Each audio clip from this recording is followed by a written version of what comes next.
नमस्कार दोस्तों। इन दिनों आप सुन रहे हैं बेताल भट्टराव जी द्वारा रचित बेताल पच्चीसी के अंतर्गत कहानियों की श्रृंखला। आज इस श्रृंखला में प्रस्तुत है 23वीं कहानी। कलिंग देश में शोभावती नाम का एक नगर है। उसमें राजा प्रद्युम्न राज करता था। उसी नगरी में एक ब्राह्मण रहता था जिसके देवसोम नाम का बड़ा ही योग्य पुत्र था।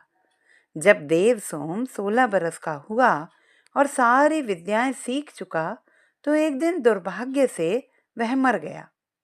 बूढ़े माँ बाप बड़े दुखी हुए। चारों ओर शोक छा गया। जब लोग उसे लेकर शमशान में पहुंचे तो रोने पीटने की आवाज सुनकर एक योगी अपनी कुटिया में से निकल कर आया। पहले तो वह खूब जोर से रोया, फिर खूब हंसा, फिर योग बल से अपना शरीर छोड़कर उस लड़के के शरीर में घुस गया। लड़का उठ खड़ा हुआ। उसे जीता देखकर सब बड़े खुश हुए। वह लड़का वहीं तपस्या करने लगा। इतना कहकर बेताल बोला, राजन, यह बताओ कि यह योगी पहले क्यों तो रोया और फिर क्यों हंसा? राजा ने कहा, इसमें क्या बात है?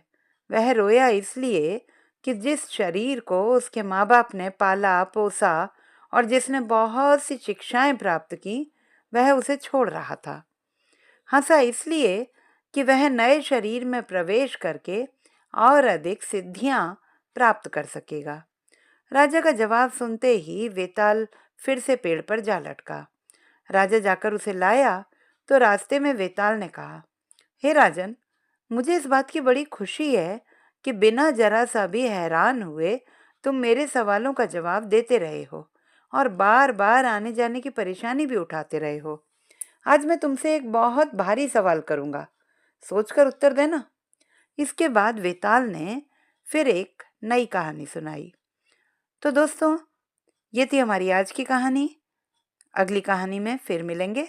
तब तक के लिए नमस्कार।